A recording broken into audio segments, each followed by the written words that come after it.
Welcome to the Whose Body Is It podcast. I'm your host, Isabella Malvin.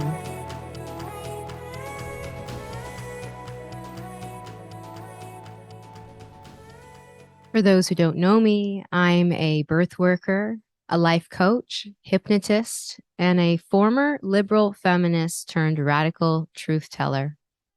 On this podcast, I expose the forces at play attempting to control our minds and bodies, such as transgender ideology, pornography, prostitution, and so much more. Together, we'll untangle patriarchal lies as you listen to jaw-dropping interviews with women from around the world.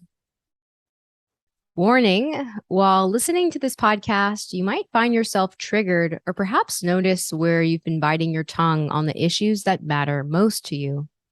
In my coaching and hypnosis, I help women and men stop getting triggered by every single thing, cultivate resilience, stop unwanted behaviors, and increase self-confidence.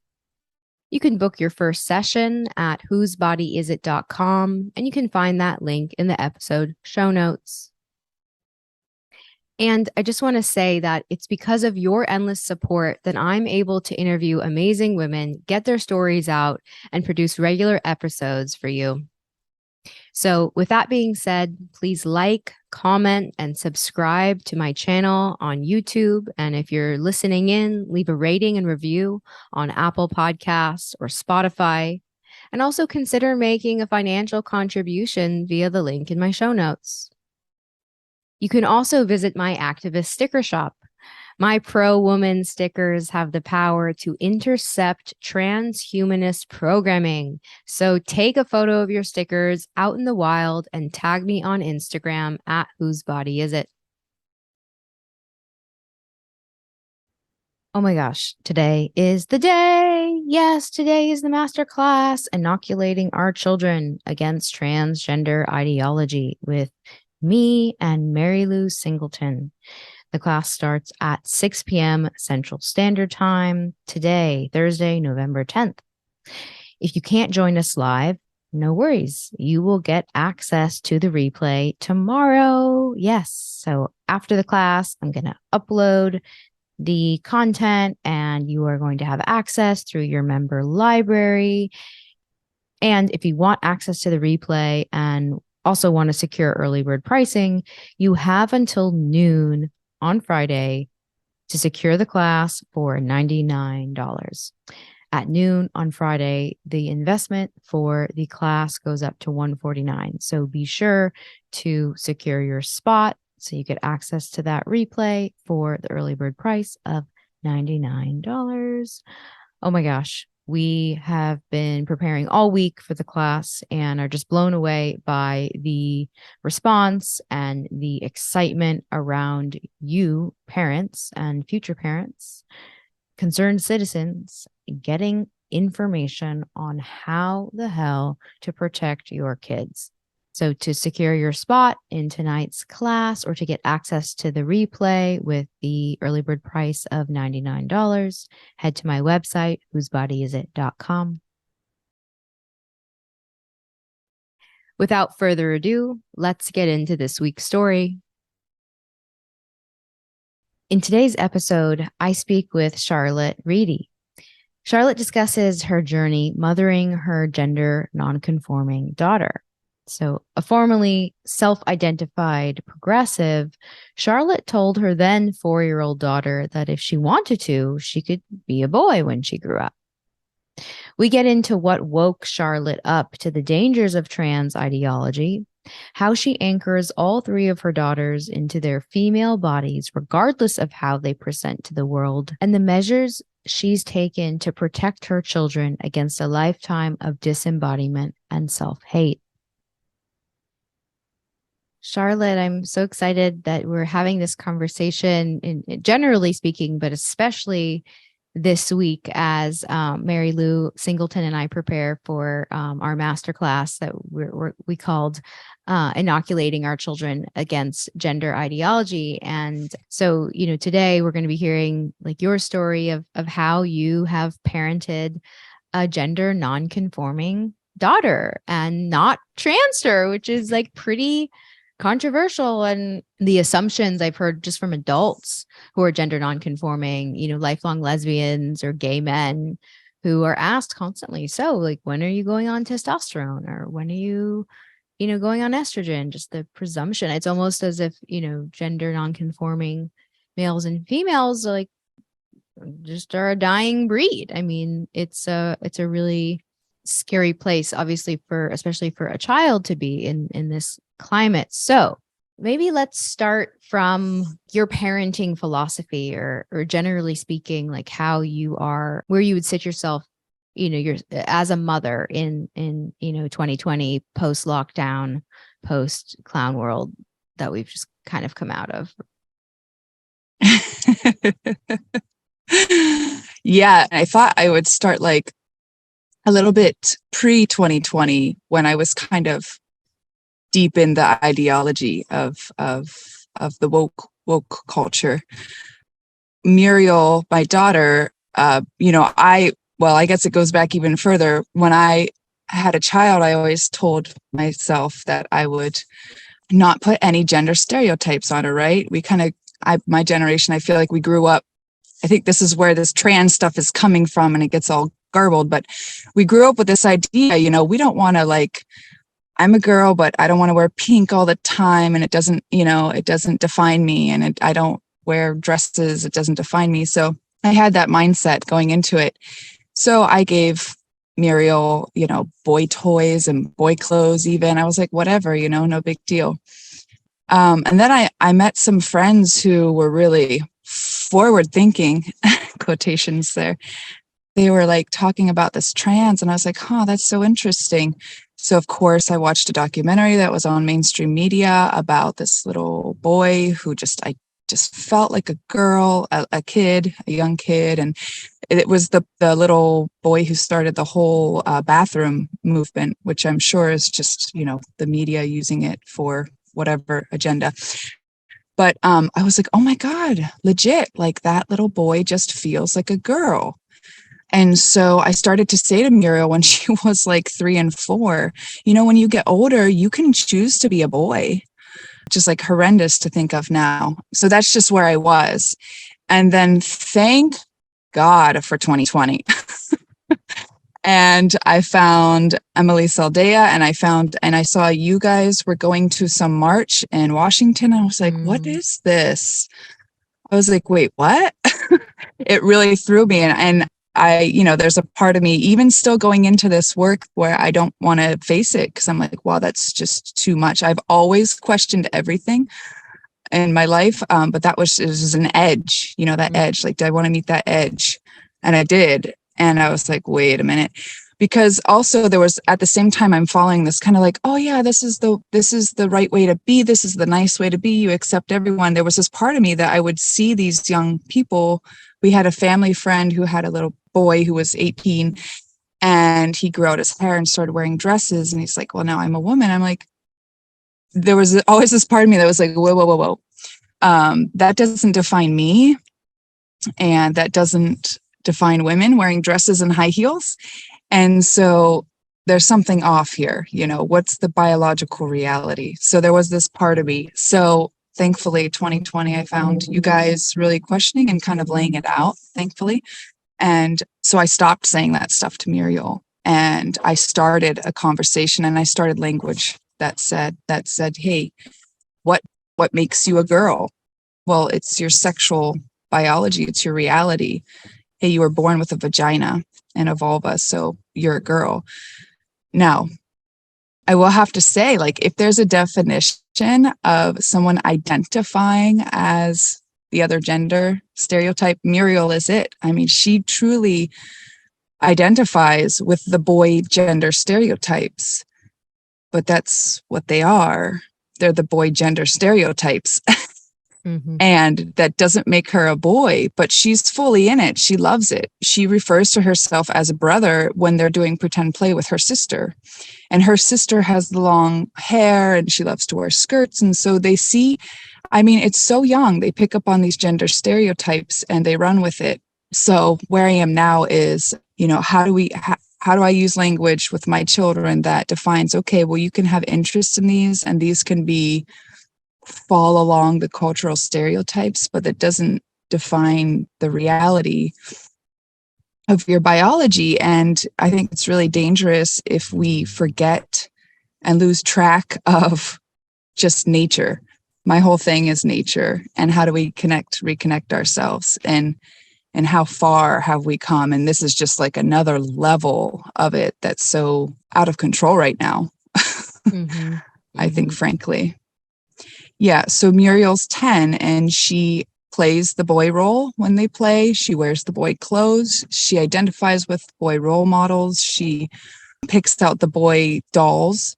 However, like, she's 10. I have no idea what she's going to be like at 12, 13, 14. I mean, she's going to hit puberty and she's going to need the support of, yeah, see, you're a girl and this is what's happening to you. And you can still wear the boy clothes, and everyone thinks she's a boy. If you come across her energetically and everything, she's very much so this boy role. But my whole parenting right now is, it has become, how do I support her in that, and also anchor her with language and a culture that supports reality and in our biological sense. So that's my whole mission right now for her, is just how to support her, but anchor her to reality, not send her into some place that's not true. Right, right. How do you protect her against like disembodiment or self-hate, Mm-hmm. which many little girls going through puberty will experience. That's, when the eating disorder stuff can start, and they start to become sexualized by even adult men, and what that experience is like. And so it sounds like, yeah, what you're saying is, how do you kind of keep her in her body, but also like let her have the play, like what you described with, the play scenario where she's playing with her sister and she's playing, the role of the boy in the plot, or, playing pretend. Like, that is so normal for kids to be in and out of all sorts of imaginative scenarios. But on the one hand, like, this could be the perfect storm for a kid getting medicalized in the trans, in the realm of trans, but also the rejection, like in a sexist home. We're going to be talking about this in the masterclass, like, where do the parents take responsibility for what is happening, and how do we encourage parents to look at like their own sexism or their own internalized misogyny? And you've just described the opposite. You've like, you've said that, you have totally embraced and like love her exploration as it, pertains to like imagination and expression, while still holding the boundary of biological reality. And that's a space that I don't think, parents know how to navigate at this point in time. So, but yeah, Mary Lou and I were talking about this in preparing for Thursday, and how do we, are we willing to not shave? Mary Lou brought this up. Are you willing to not shave to model gender nonconformity to your daughter, to say that, like, rather than just saying you don't have to shave, like letting her see the way that you don't conform. And shaving is just one example. I mean, it could be, putting your blood into the earth every cycle, whatever it is. How do we keep ourselves as, women, as, those who are listening, who are mothers, in that practice of embodiment and self-love, and rid the home of sexist stereotypes? Yeah, I mean, I would say too, if you have multiple kids, or even if you just have one child, it's, what I find is such a gift is that the conversation keeps coming up and the examples keep coming up, because I have a little girl who's very girly in our culture, quote unquote, and then there's me who doesn't shave and who is more or less a wild woman. And then there's Muriel, who, identifies very much so as a boy. So it's like, there's this, and I think it needs to happen, whether you have that scenario or not, whether you just have your one child and they're in school or whatever. you got to keep having the conversation because it's in the ether. This is our culture. We absorb it. It's all around us every day. And so my daughter, my girly daughter, will say things that are gender stereotyping, defining what a girl is. And so I always have to be asking her the question, well, does that make you a girl if you wear a skirt and you put makeup on? Or, I mean, even now she's 7 and she says things like, well, she's so pretty. And I say, well, why is she so pretty?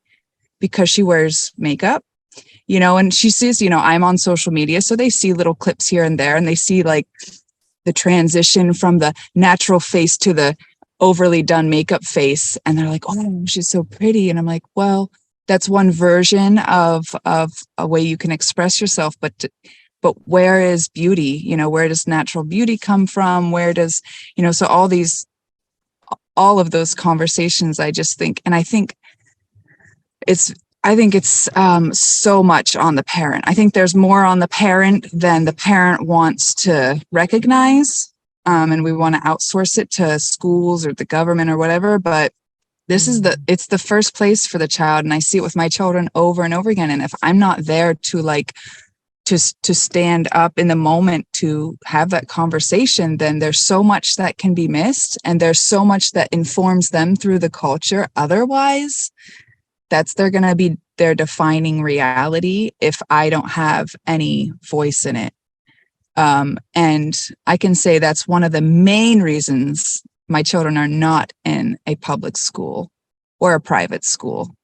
They're not in any structure like that, because I saw very clearly, especially in 2020, wow, what can happen in these settings? What labels are my children getting?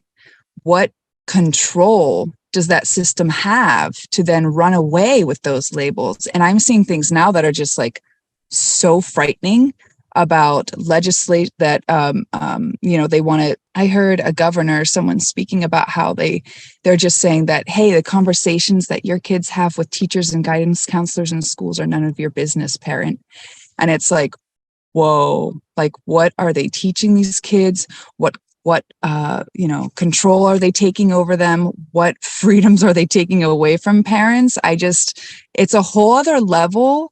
And I don't know how creepy it's going to get before it stops, but it's certainly pushing a boundary, right? Right now you see the teacher with the fake breasts, that's like the school's defending them. And my husband's not really into the social world, and I relay these stories to him, and he literally can't believe it. Like, unless you see it. And I was the same way. And thank God for your podcast. I hear stuff on your podcast I literally can't believe. And then I'll find examples of it in reality. I was listening to one of your podcasts. Just the woman was talking about the fetishes and the dominating culture of kind of pedophilia and trans and how it's all interlinked. And I was like, no way. Like, that's just too out there.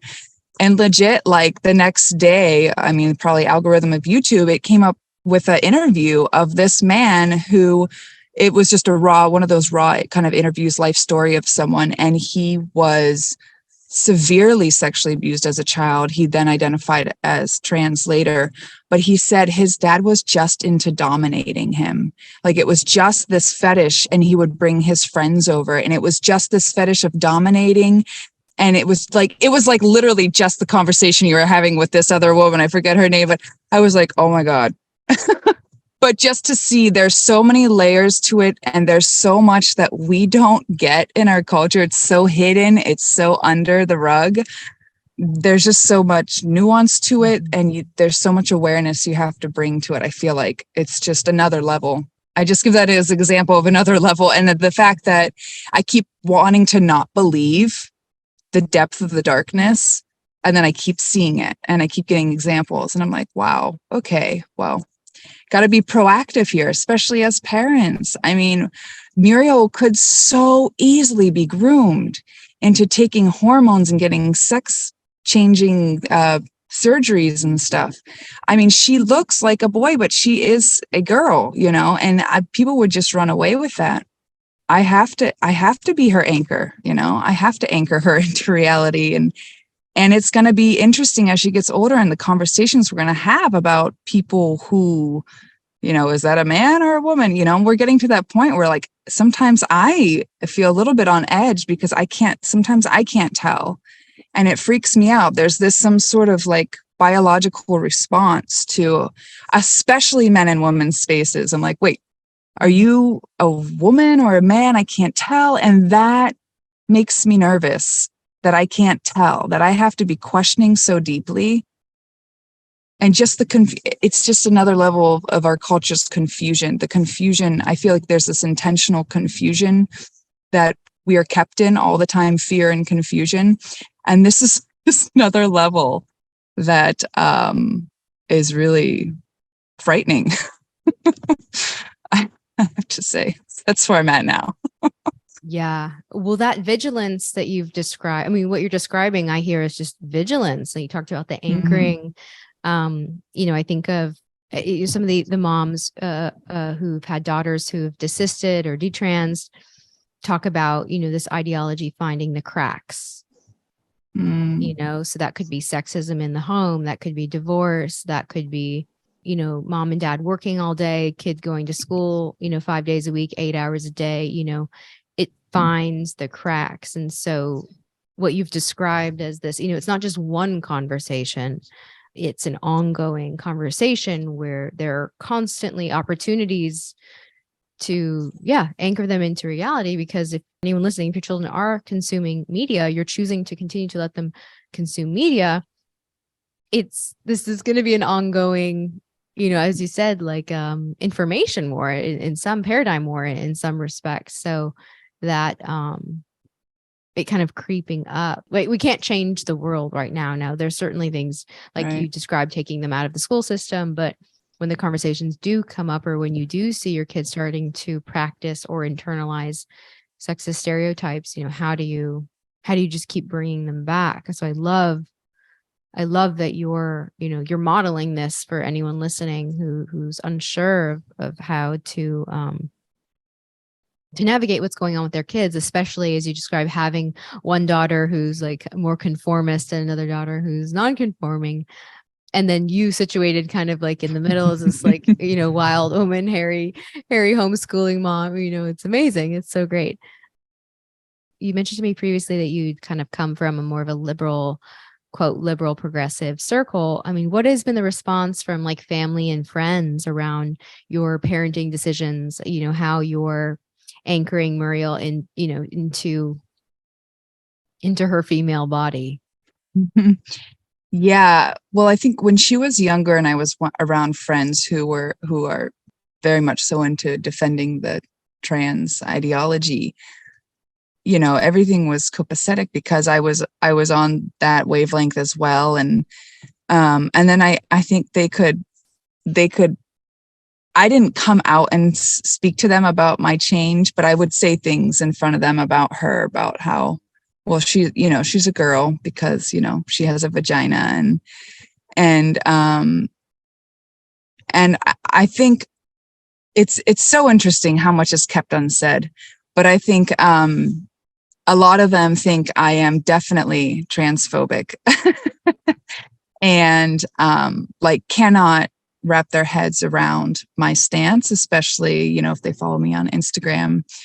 I share things like that. And I think they want to love me, but they're like, I just can't, I just can't do that.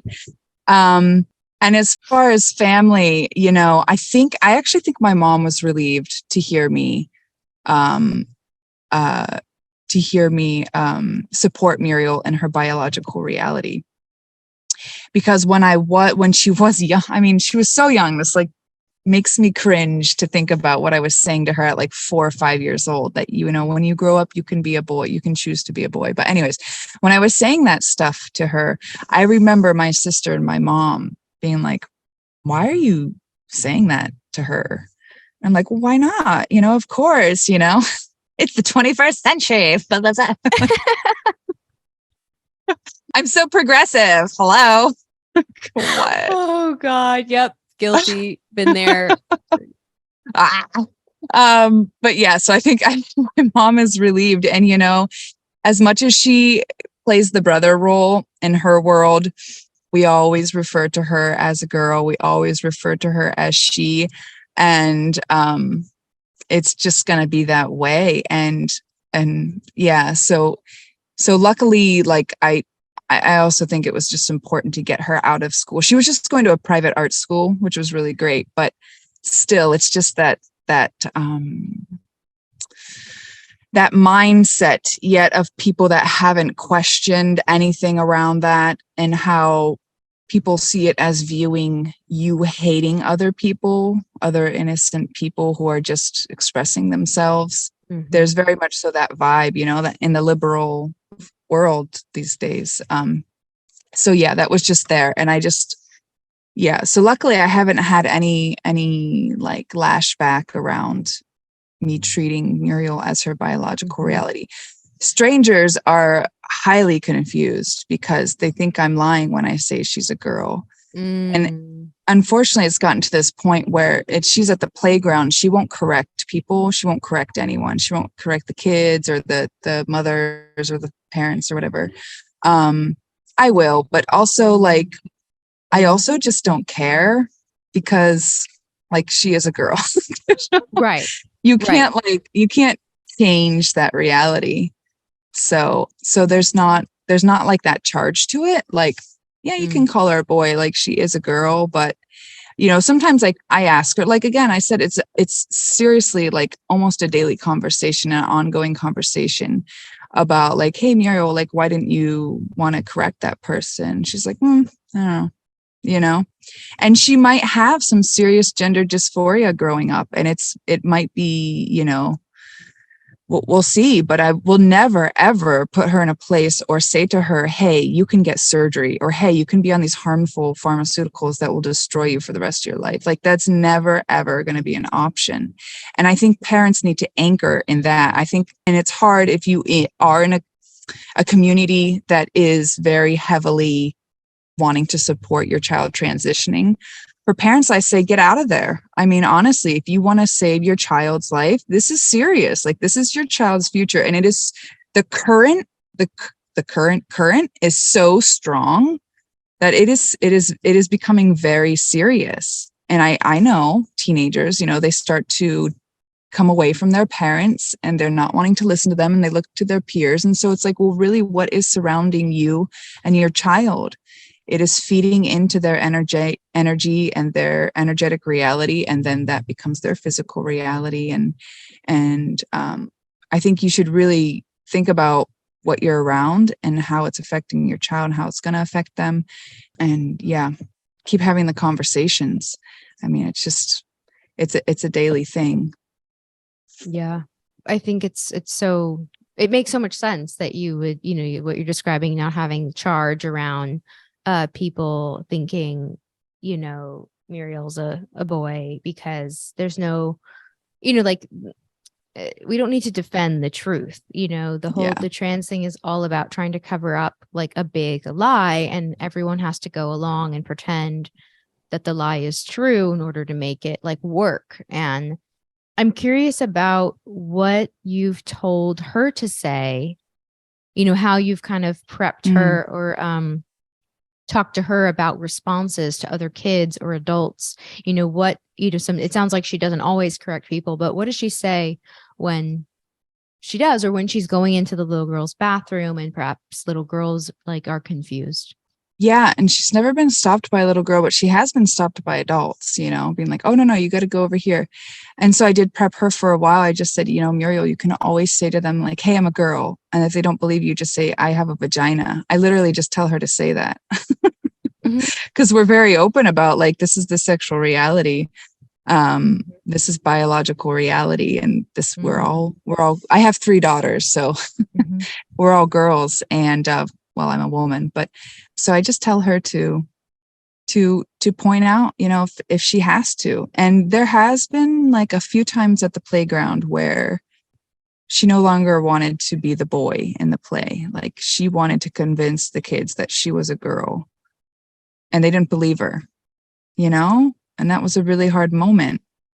And it's hard, and it's going to be a little tricky for her because she wants to play the boy so much. But then there's times, right? And that's what you got to leave open for them. Like, you don't want to box them in. Of course, at some point, she's going to maybe feel more of her feminine aspects, whatever that means for her. And it doesn't have to be a gender stereotype, but maybe right now she is, I believe there's the feminine and there's the masculine, the female and the male, right? Energies of this experience. And maybe right now she's just really into her male energy.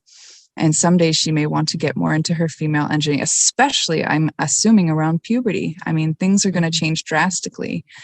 So there have been a few times where she wants to be seen as, who she is, a girl. And it's been tricky, but again, we have to have these conversations. She's going to have to cry. We're going to have to talk about, again, what it means. It always comes down to, I'm like, do your clothes define you? Does your hair length define you? She has short hair and she wears boy clothes. And so it's so tricky, because right now she's getting the message that, oh, okay, that is what defines me. It is Right. It is wild, right? Because it's the gender stereotype. And so we have to have a conversation about that. And sometimes I say to her, Muriel, if you were wearing pink and you had bows in your hair, people would call you a girl, right? It just is what it is. Yeah. And so there's all that conversation, right? But it's not what truly defines you. But again, that is what you're, presenting in our culture. And just how to work with that. And maybe she never wants to wear gender conforming clothes or dress up like that, but she can always have the language, and she can always have that foundation, like, hey, I know I'm a girl. I have a vagina. Hello. And I always tell her, if she needs my help, she can always come get me and I'll back her up, and sometimes she has asked me to walk with her in restaurants to the bathroom. Oh, just as support, and I've just had to tell people, and sometimes they're shocked, and I'm like, it is what it is. She dresses like a boy. And I know it's so bizarre, because I'm in this place I'm in the opposite of the trans movement, right? I have a little girl who dresses like a boy, but I am holding steadfast. She has a vagina. She's a girl, even though she looks like a boy, and maybe even identifies on some level as a boy, So it's like, there can be that. You can go that path versus trying. And we have to keep in mind, she's a child. Like, that's the scariest thing about all of this. Like, she is a child. I cannot imagine trying to convince her to go another direction where she'll start taking hormones or getting surgery. Like, she's going to hit puberty. We have no idea how that's going to affect her. It should literally be illegal to go up to any child prepubescent and talk to them about any of this. Yeah. Like, I ran a preschool for 3 years. Kids identify as cats and dinosaurs, and they literally believe it. Like, there's the science to prove their brain is not developed enough yet to understand that that's not their reality. So seeing 5-year-olds and parents supporting, oh, my 4-year-old, my 5-year-old came out, like, you don't understand nature.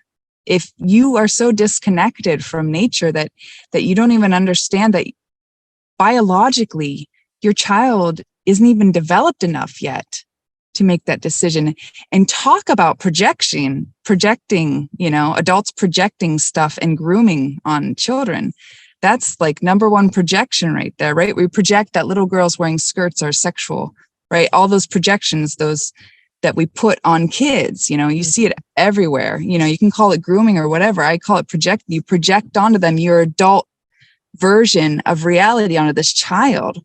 And it's insane. But of course, the parents are being groomed, right, to project that onto the child. So there's all those levels. Oh, yeah. What you've described about, there being some grief, like that this is not necessarily like an easy alternative, like holding reality and being in the space that you described, isn't necessarily easy, but, it's a sad conversation. I imagine for any mother to talk to her daughter and be like, these are the reasons why you can't do certain things. Cause it's like dangerous because you're a little girl. Like you can't do all the things that little boys do, like go to an all boys sleepover. Like that wouldn't be safe for you Mhm. because of the nature Right. of, little boys' behavior, prepubescent boys' behavior, just like what is likely to occur. That would be like walking, putting your daughter in a trap. But like like that comes to mind, but then also just the like it sounds like there's some sadness and frustration, from her Mhm. just, not being seen for who she is. And there's the messaging of like you're confusing us, like that's the message that I imagine a child would hear, like I'm confusing people, or like Mhm. I am confusing. But the problem is the societal, context, and not to villainize people who mistake her, but we are all, just operating from our own bias and, Mhm. perception of the other, and like hopefully operating from a place of, or at least trying to operate from a place of like kindness. And so what happens when it's like a genuine confusion and then the child is on the receiving end of that? It's tricky. I mean, you're navigating Yeah. really, really tricky waters. So I think, but of course, this like this is the nuanced space. Not to say that medicalizing a child would be easy, but there's so much reinforcement from society and from the medical industry, from media, just on all respects, to do exactly the opposite of what you're doing with your family and your girls. Yeah. Yeah. It's a going against the grain, going against a wave, a river of energy that's in our current culture. And like going back to your talking about the grief and the sadness with Muriel, like she might always have this kind of inner conflict, and but again, also leaving it open, because who knows again what's going to happen as she grows up. Totally. She might come into a whole new space within herself. But yeah, I think right now it's hard. It's like, Mm. can I ever be fully accepted as who I am? It's also a learning. She doesn't know who she is, right? And she's always learning, and it's always forming, Right. and it's always changing. I think it's interesting. I was reading an article about how endocrine disruptors are so, we're coming out to be like, oh, look at all these endocrine disruptors in our environment. Like, of course, the people who are manufacturing them and putting them out in our environment, of course, know that. But I was just reading a study that was saying that I think it was in the Defender, glyphosate. They're just finding how much they did a study with pregnant women, especially with girls being born, and how much it's causing androgyny in little girls. And I just thought it was interesting how all of this is coinciding at once, right? So we have this river of energy of the trans, whatever world, trans agenda. And then we have the real reality that we're being put in a soup of all these different chemicals that may really be affecting humans as they form in the womb.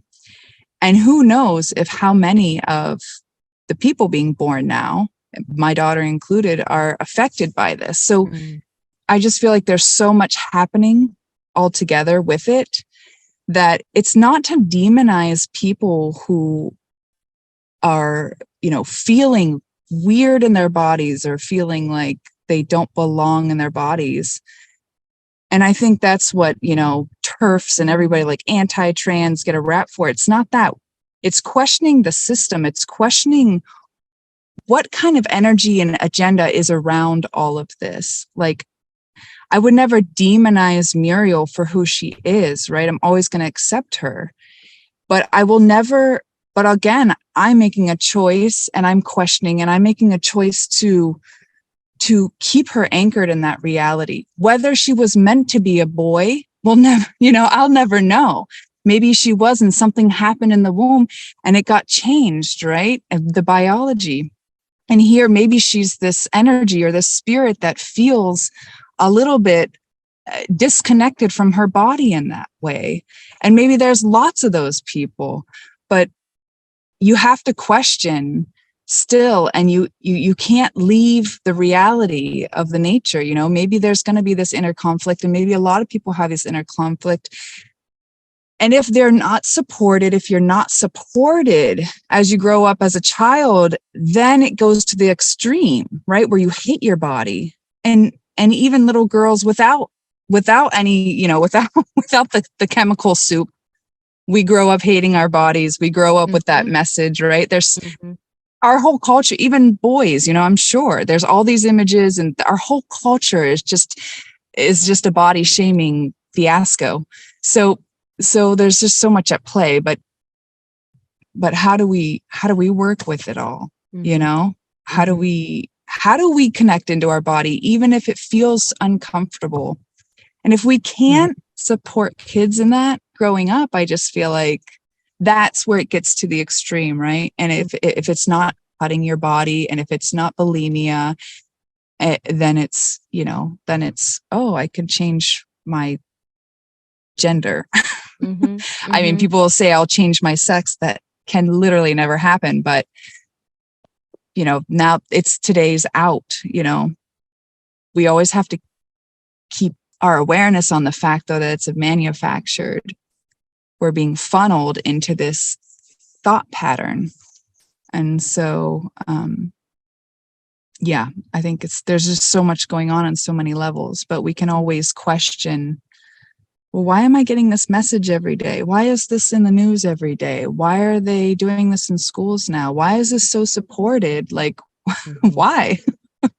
Yeah. Yeah. If someone were to believe that a gender non-conforming daughter is the result of high levels of exposure to like testosterone, in the womb or whatever, like literally nothing would be different about what you're doing, right? Like, it's not as if that belief would then change the outcome of how you're parenting or the way that you're parenting. It's not as if you're like, oh, well, we better just go get you a penis, and now we should just fashion a penis out of the skin on your forearm, or we should make sure you take more things that never should have been inside your body, like to begin with. Like, let's just keep adding on. Like, it makes no sense. Like, it's regardless of what each of us believes of like the origin, whether it's a social contagion or high levels of toxic soup that we're in, or all of it. I mean, that's the thing, or the like mix.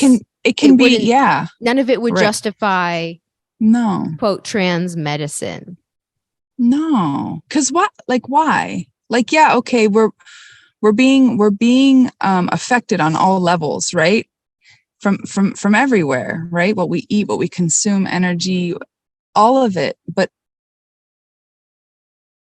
what's the alternative to accepting the reality that has manifested in this physical form? What's the alternative?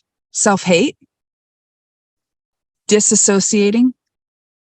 I mean, what's the alternative? Poisoning yourself more? Right. Like, that's not an alternative. Like, that is certainly one way you can go, but it's not going to build health in your body and your life. It should never be an alternative for children, or anyone, adults. Yeah. I totally agree. Is there anything that we haven't touched on that you wanna speak to? I think I would just keep encouraging parents to really ask themselves what they want for their child, and then really, really be firm in it and go for it. If you really don't want your child to be groomed with such a force, then you might really think about taking them out of school if you can, as best you can. I mean, it's everywhere, but I feel like right now it's so important to make choices, because we can be kind of lax about it until it really matters, right? Mm-hmm. Until your child is sneaking and getting hormones without you even knowing, and trying to transition without you knowing. And it's huge. So I don't think there's really room to not be really proactive right now in our culture. I think if I wasn't proactive with my daughter Muriel, it would be horrible. I mean, I think she could go down a really ugly road where she's not connected to her body, where she can't meet those opposing feelings with some sort of, at least compassion, questioning, sitting down and working through it. I think kids more now than ever just need this kind of solid foundation of reality. So, I mean, again, another layer is like, right, the virtual reality. There's all this happening, right? And that's a huge component of this ideology and this kind of trans movement, right? Is the virtual world. And frankly, I'm terrified for my daughters to be a part of that, because there's, I hear stories, right, of kids who get into the trans thing, and it's mostly online, right? That's where it mostly happens. So how to work with that. And I think by creating this foundation, and it happens with language, it happens a lot with language. And I think it's interesting that the trans movement went for language, kind of went after language first with the pronouns and that sort of thing, and made a big deal about it. The name changes. Yeah, because, right, words are spells. So words hold a lot of energy. And so it does matter. And it matters that you tell your child the language of biological reality, and you anchor them with that language, and you just keep having the conversation with the language. And maybe you don't know in yourself yet, but maybe you can, through these conversations, like with your children, help define and bring language up to you about what you feel makes a person a girl or a boy. What is it? Is it what you wear? Is it how you put your hair? Maybe it's a call for the parents to do some inner work on themselves and figure out where they're at, and how do they build that foundation in themselves first, so that from there they can be the foundation and a foundation builder for their children. I can't stress the importance of it. Like, that's what I would like to get across more than anything. It's just so important at this time. Like, there's just so much going on that I'm so glad you're doing the class. I'm so glad that this conversation is happening. And I'm so glad that there are women out there like questioning and putting it out there. It just is so needed. Yeah. Our children, I mean, like, save our children. No, literally, like, please. Oh my God. Save the children. It's nuts. It's like that slogan is just really circled back over and over and over. But yeah, save the children. It's totally nuts. Yeah, the stakes are high. Drastic times call for drastic measures. We're going to be getting into all the things we think parents should be doing based on both my experience working with parents dealing with this, and Mary Lou's experience working with parents dealing with this, and what we've seen work, what we've seen not work. And yeah, we're just trying to arm and inform. And I think this conversation also is going to be wildly informative and nourishing for moms and dads who are wondering how to navigate this right now. So thank you so much, Charlotte, for being an incredible mom, incredible role model for so many of the parents, listening, and future mothers listening. And I appreciate you sharing, all the intimate, like details of this parenthood journey at this time in history that you're going through. So thank you for having me. If you enjoyed this episode, please share it with a friend or family member who needs to hear this content. And if you do share it on social media, don't forget to follow and tag me at Whose Body Is It? So until next time,